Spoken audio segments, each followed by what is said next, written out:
What is up guys, it's Cal, and in this video I'm going to be doing a dungeon preview of Waycrest Manor, which is a new dungeon that will be coming in Battle for Azeroth. Now this is a dungeon that Alliance players are going to come across while questing through Drustvar, and just some backstory to it.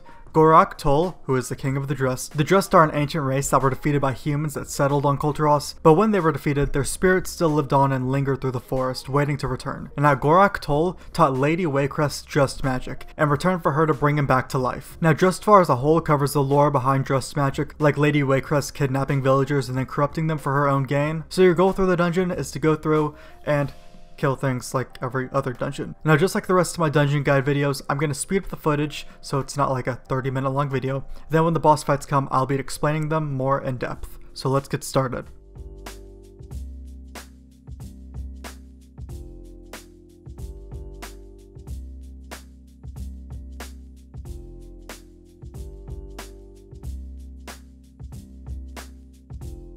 Now the first boss is the Heartsbane Triad, which are three sisters that you'll be fighting one at a time, but do not share a health pool. Sister Solana will be attackable at the start, with the other two having shield on them. She'll continuously cast Soul Bolt on random players. Feel free to interrupt that if you feel like it. She'll then cast Soul Manipulation on a random player. They'll be mind controlled for like 5 to 10 seconds and will attack random players, so watch out for that. Once she reaches 50% health, she'll gain a shield and Sister Milady will be attackable. She will continuously cast Ruinous Bolt, which can be interrupted if you feel like it, and will put a curse effect called Unstable Runic Mark on all players. This is a dot that lasts 6 seconds on everyone. Once it falls off or is dispelled, it'll explode and hurt everyone around you for a good bit of damage, so spread out for that. When she reaches 50%, she'll gain a shield and Sister Briar will be attackable. This sister will continuously cast Bramble Bolt. Once again, feel free to interrupt that if you feel like it. She will also cast Jagged Nettles on a random player, which will deal damage to them and keep ticking until they are healed above 90% health. And then when she reaches 50%, she gains a shield and Sister Solana will be attackable again. Now all these abilities I mentioned,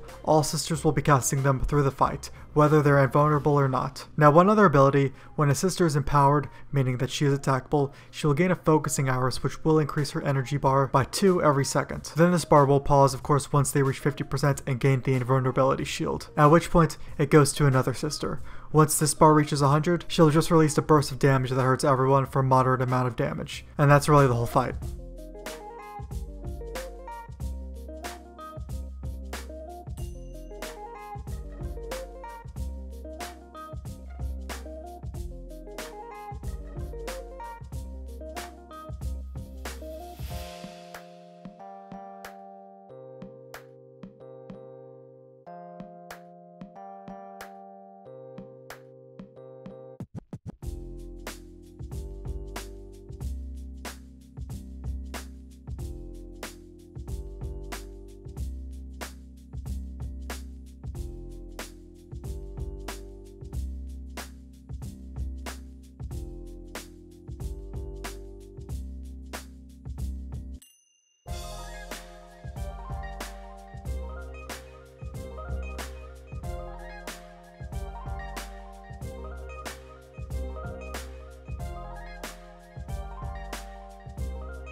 Next boss is Soulbound Goliath. He'll do a frontal AoE cone called Crush, so the tank should make sure he's facing away from the raid. Then he'll follow that up with Soul Thorns. Someone in your group will be stunned while these Soul Thorns are on them. The group must turn to kill the Soul Thorns to free the person. He'll then cast Soul Harvest, which increases his damage by 5% each stack, and it says that the caster draws energy from the afterlife to increase his stacking effect, but I couldn't really tell what that meant by the stacking debuff. It just kept fluctuating. Lightning will strike the ground around the area, which will leave fire patches on the ground that no one should stand in, but the tank should drag the boss through them, which will light the boss on fire and disorient him, and it will also hurt him, I believe, while also doing pulse damage to the group.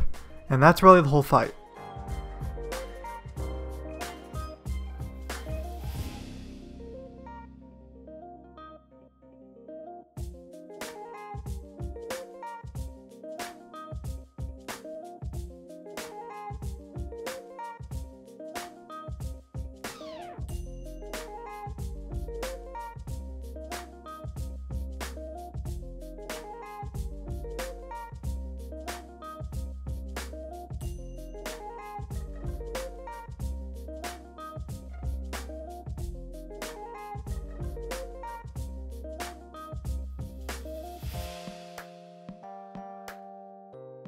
Next up is Ral the Gluttonous. He'll cast Rotten Expulsion, which will shoot green puddles on the ground. Don't stand in these because it'll hurt you and slow you. And then he'll cast Tenderize, which will put a big brown swirl in front of him, and he'll do a frontal AoE cone to about a third of the room, so the tank should face him away from everyone, or I think he might just pick a random person and do it to them, so just watch out for that. Then finally he'll cast something called Call Servants, which will summon a few mobs to walk towards him.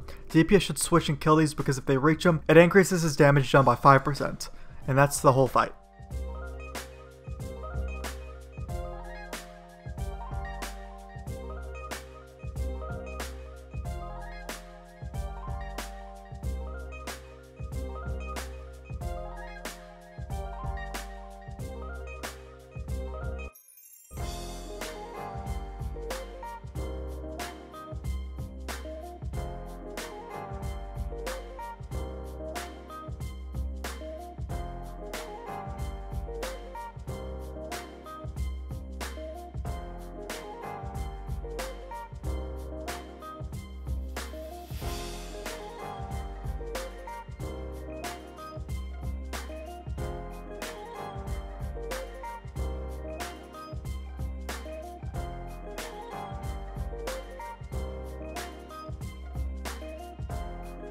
Next is Lord and Lady Waycrest. The fight will start by Lady Waycrest just chilling in the back with an invulnerability shield on her, and you'll have to fight Lord Waycrest. He'll infect a random player with a virulent pathogen. This will put a 5-second dot on them and slow their movement by 50%. When it expires, it'll explode and infect other players with it as well, so just try to get away from people with that. Once he reaches 30% health, Lady Waycrest will transfer 30% health to him, and it'll heal him full because he doesn't have much health to begin with, which will increase his damage and haste by 5% for each stack. After she does this, she'll cast Discordant Cadenza, which puts a bunch of swirls on the ground. Just don't stand in these. When Lady Waycrest does 3 health transfers to Lord Waycrest, leaving her with 10% health, she'll become attackable and port onto the field, at which point you just want to kill them both, and you win.